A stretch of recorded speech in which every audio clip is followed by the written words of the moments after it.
Hi, I'm Lisa Rose, the Festival Director for Queer Screen's Mardi Gras Film Festival. Before I begin, I would like to acknowledge the traditional custodians in the land of where I'm streaming from, the Gadigal people of the Eora Nation, and pay my respects to their elders past, present and emerging. Sovereignty was never ceded in Australia. This was and always will be Aboriginal land. Welcome to this interview with Ray Yeung, writer-director of Suk Suk, one of the most fabulous films in the 28th Mardi Gras Film Festival. Without any further delay, I'm going to bring Ray onto the screen to join me for what I'm hoping will be an insightful Q&A. How are you, Ray? Hello, I'm good. Hi, how are you? I am pretty good. Are you in Hong Kong at the moment? Yep, yeah, we're all stuck here. I think the world is stuck where they currently are. Yeah, At the moment, I would yeah. so love to come to Australia, so love to be at Mardi Gras. I've been there before for the last film festival for front cover, and so Yes, looking yeah. forward, but yeah. Yeah. So that was in 2016 when we showed Front Cover, which is a delightful rom-com, and you were always one of my favourite guests when you came. I remember the Q&A that you did with the audience; they loved it. So hopefully they love this one too. So that is a good segue into the fact that Front Cover is obviously a bit of a rom-com. It's a bit of a lighter film than Suk Suk is. So and obviously was about younger men, and this one is about older gay men. Where did the genesis of the story come from for Suk Suk? Yes, I think in 2015 I moved back to Hong Kong from New York, purposely wanting to make a Cantonese movie because I'm originally from Hong Kong. So I've never made a Chinese language movie before. So I was looking for different ideas, and I came across this book called The Oral Histories of Older Gay Men in Hong Kong. It's written by Travis Kong, a Hong Kong University professor. It's basically a collection of 12 interviews of elderly gay men who are in their 60s, 70 years old. And after I read it, I thought it was so interesting. And all the stories, I've never really heard them before or even seen on screen. So I asked Travis to introduce me to some of those interviewees. And he said some of them have passed away already. So there's an urgency to it. So I met up with some of them who are still around and wanted to be interviewed, and hang out with them, went to their apartments and became friends, and then eventually kind of inspired by their stories. Not really based on any particular one person, but it was just like the spirit of it. Yeah, great. And so obviously there's, the two main characters who have quite different life experience, where one of them has, obviously one of them is closeted and married with a family, and the other one lives with his adult son and also is closeted but still lives his life as a gay man. Was that part of it, that you wanted to show those two separate ways of living as a gay man in Hong Kong?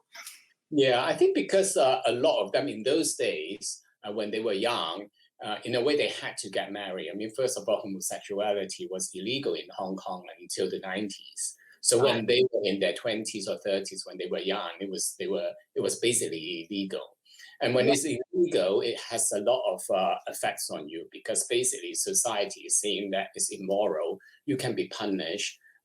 There's really no way you can have a long-term relationship because it's really not acceptable. And you can't even really have a career because you are expected to get married. Otherwise, people will not promote you. So with all that's going on, it was very, very hard for them. So a lot of them had to get married. So a lot of the guys that I interview are still married. And they spend all their lives building up this family. They have gained all this respect from their family and friends. So it's very difficult for them to give them up now, just because it's more open and acceptable, and they still lived in that life. And also because they were growing up believing that it's immoral, that kind of pain and shame is still inside them. So suddenly to them to come out and go, wow, gay rights is just hard. It's just not easy. So a lot of them live like that. The ones that there were some that I interviewed, and they came out 30 or 40 years ago. Yeah. And they are a little bit more open, but still that shame is still with them. It's still inside them. Yeah. You really do feel the weight of the closet, in this film, which is, it's incredibly sad that there is this weight, but it's really important, I think, for so many people to be able to see this film and to see how, in certain places in Western society, it's a lot easier for people to be LGBTIQ now and be open, but it's not the case in many places. So it's really good to spotlight that, and also to just spotlight older gay men, particularly in an Asian cinema context. And the fact that you didn't,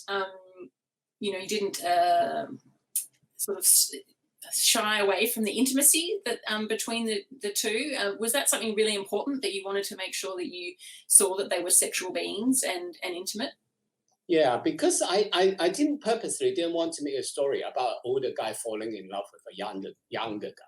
Because I feel that then people can start thinking about, like, oh, maybe it's about regrets, maybe it's about he's still wanting youth and chasing after youth, or all that kind.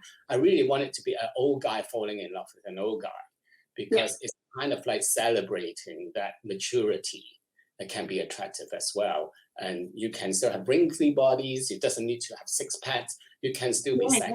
So, I mean, that I purposely shown it, and I talked to the DP. I said it needs to be shot in a romantic kind of way, but not to the extent that we have to hide everything. It has to be real as well and authentic. So I think that was important to me, because a lot of the times when we see old people, we do not see them as individuals.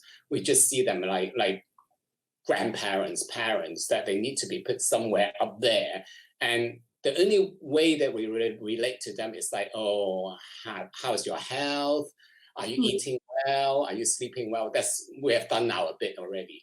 We don't really see them as three-dimensional people who want sex. They still have vanity. They still want to be desired. They still can be depressed. So all these things, we don't actually see them. So I also want to portray a movie where these older generation people can also have all these desires as well. Yeah, and you absolutely succeeded in that. So well done. I wanted to talk a little bit about just one of the subplots with the nursing home, and wanting to create potentially a nursing home for queer people. And did that kind of idea come to you through the interviews that you did on the back of the book that you read, or was it just something else? When I was doing the research, I came across a group called Gay and Grey. It's a social group for men who are in their 60s or 70s, above a certain age. And they meet once a month and then like have dim sum or something like that. And afterwards, they will go to a social worker's home just to chat. And usually, something very simple, about what you're going to wear for Gay Pride. But there's one meeting that they were talking about elderly home. Because like I said, some of those ones who came out 30 or 40 years ago have no connections with their family anymore, because basically the families rejected them. So they've been living alone for many, many years. And for them to have to move to an elderly home is basically a definite, ending for them, So they are very worried that if they go to an elderly home, what's going to happen, because they have all these personal belongings, which indicate that they are gay, that if they move in there, they might get discriminated. So there was actually a whole conversation about that. And so I thought, well, that was a very interesting thing to put in the script. And then one of the activists in the Gay and Grey group actually went to the government LECO, like a meeting, and voices his demand that there should be an elderly home for LGBT. And I thought that was so brave and so wonderful. So I also put that in the movie. And I actually invited the activist to play a part in the movie. So he accepted it. And he is the one who plays Dior in the movie. So it's a real life. Yes, that's not an actor. That was a real activist who actually, he did all that. And the speech is actually taken from him. He actually made that speech at LECO. So I basically just used that speech and put it in the film. Oh, that's so great. I love it when real life crosses over into narrative films. I wanted to talk a little bit about the casting. So your two leads are both fabulous. And so is it a challenge to cast an LGBTIQ film in Hong Kong? Like how did you find the process? I think if my story was the two protagonists are in their 30s, I wouldn't have a problem, because I think in Hong Kong it's open enough now, and a lot of actors wouldn't mind playing gay parts.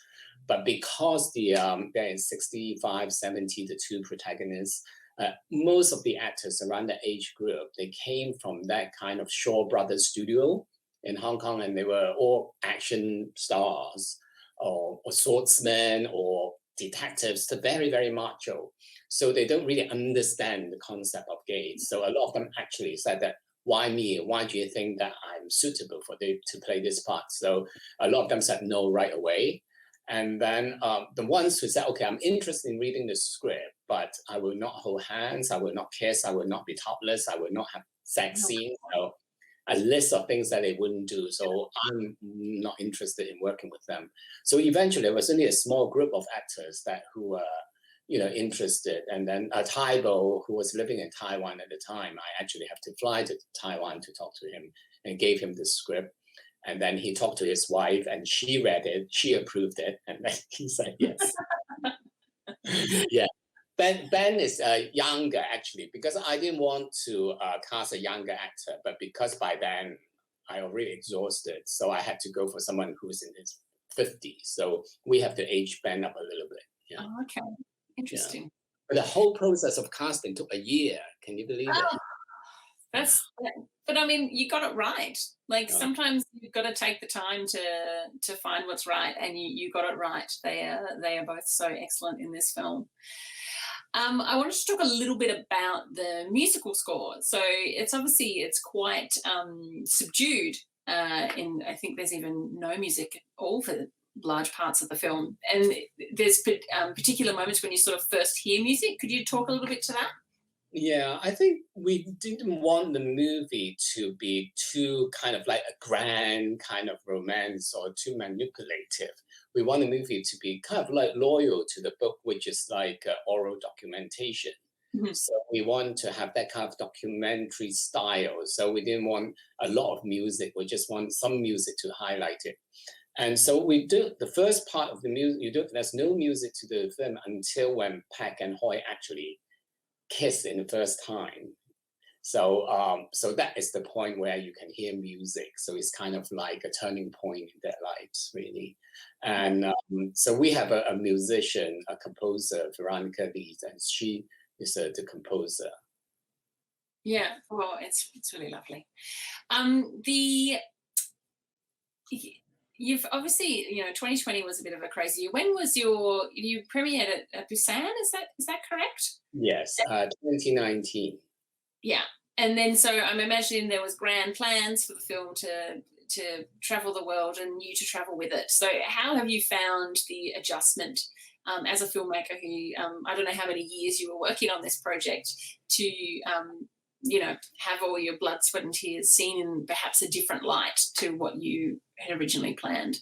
Yes, very difficult, I think, because we had all these plans and hoping that would go to all the film festivals. But I think we were quite lucky in the sense that because right after Busan, the film got nominated for the Golden Horse in Tehran.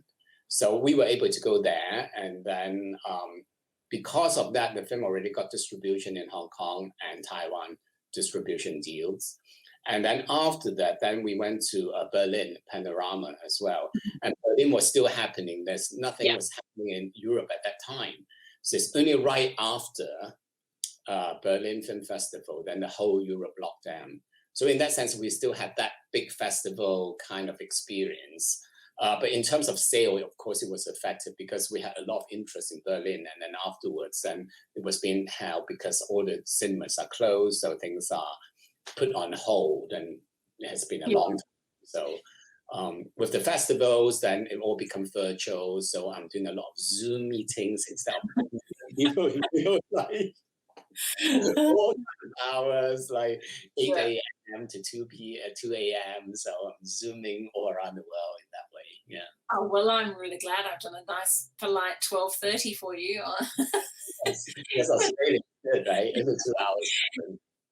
Yeah. No, I've had to do some strange ones for strange time zones. It is interesting though, because it's kind of, even though we're all, separated, it kind of almost feels like we're more connected because, normally for a film festival, we wouldn't normally be doing this. Like, we would only be doing Q&As for people who are actually here. So it's kind of created opportunities. And so we are also very lucky in Australia that our cinemas, they were shuttered for a few months, but they've been open for a while now. And so we will be showing your film in cinema this on Sunday, and also it's on demand for the 15 days of the festival Australia-wide for people to watch, which is exciting. Yeah, it is. So this is your third feature. And I just love that they've been so different. Like, what is it? What do you want to do next? Like, what are you working on? I'm excited. I want to play it already. I have a few ideas, and I'm still researching at the moment because of the pandemic. It's really, really difficult. I tried to interview some people, and a lot of them said, they want to meet in real life, and some want to do Zoom, but it's very difficult when you do interviews on Zoom because it's very much a Q&A. And when you search for a script, you need to get to know that person really well. So sometimes you want to go to their apartments or at least the neighborhood where they live. And, talk, doesn't have to be a Q&A, just talk about anything to get an idea. So I'm not able to do that because of the pandemic. So I have a few ideas going, but nothing that I'm really focused on at the moment. And you also help run the Hong Kong Gay and Lesbian Film Festival. And you were just telling me before we started recording that you unfortunately had to stop your festival in November, but you're about to start it again, which is exciting. Yes, usually September. We already moved it once to November because cinema closed down. And then when November, halfway through the festival, the cinemas have to close down again. So we only done half. We still have half a festival to go. So it's opening again next week, the cinema. So hopefully we can finish it off. Well, that's very exciting. I've got all my fingers and toes crossed that that doesn't happen to our festival. It has. It happened to Melbourne Queers Film Festival last year. They had, after 5 days, I think they had to shut out. I have one last question before I'm going to wrap up. So you mentioned before that you got distribution in Hong Kong and Taiwan. Is that unusual for an LGBTIQ film? For Taiwan, actually, LGBT movies have been doing quite well recently, the last few years particularly, because they passed a law where gay marriage is legalized. So I think for them, gay LGBT movies has become quite popular. So we were not surprised that we got distribution there, particularly because we got those Golden Horse nominations. In Hong Kong, it really depending on, a lot of the times you don't really get distributions, it really depending on. But because we got 9 nominations for the Hong Kong Film Awards, and Taibo and Petra, they both were nominated as well. So I think it changes the dynamic, and the movie suddenly become like a very mainstream commercial movies in a way because of all the nominations. So we opened in 60 cinemas, which is unheard for a gay movie. Yeah. So that was quite a milestone, for me. Anyway, so I think in that sense we are lucky in that way. Had it been other time, maybe there won't be so many cinemas willing to show a movie with that kind of topic. So so in that sense we are quite lucky. Yeah, no, look, there are silver linings to the hideousness that was 2020. I think a couple of weeks ago in Australia, for the first time ever, the top 3 box office films were Australian films, which is like, that's never happened before, and it's great. There's a bit of a resurgence of the audience going to watch Australian films, which is, it's good to support local talent and also to support our friends from the Asia Pacific, like yourself, Ray. I want to thank you so much for joining us. I cannot recommend your film highly enough to people. It is a really, really beautiful romance, and it's just very heartfelt and authentic tale. So thank you very much for making it and for allowing me to screen it and for joining us. And now I'm going to wave you goodbye, and I'm going to throw to the trailer for anyone who hasn't watched it that might inspire you to watch it if this Q&A hasn't.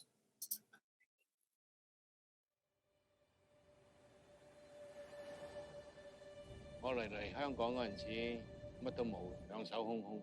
預備好3、2、1，笑。而家有層樓，有頭家，都算係咁啦。爺爺，你肯退休嘅話，日日都可以接麗麗啦。退休？冇啩，日日望天打卦，而家咪幾好？喂，老豆，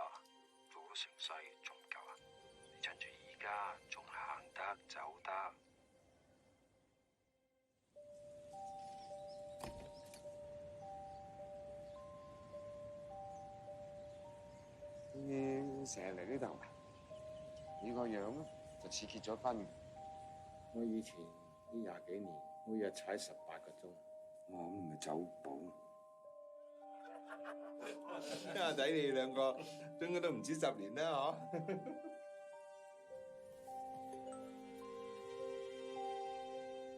做咩唔落車啊？唔捨得我啊？係喎，你呢排做狐狸精做成點啫？你點會知啫？冇可能嘅，我個仔翻嚟啊，我唔同你傾咗，我下次再約你啊。上堂啊，同志遊行嗰陣時就俾爛鬼電視台影到我啦，啲街坊一見到就個個喺度唱我啦。如果連你都唔講嘢，咁將來邊個代表我哋上去出聲咧？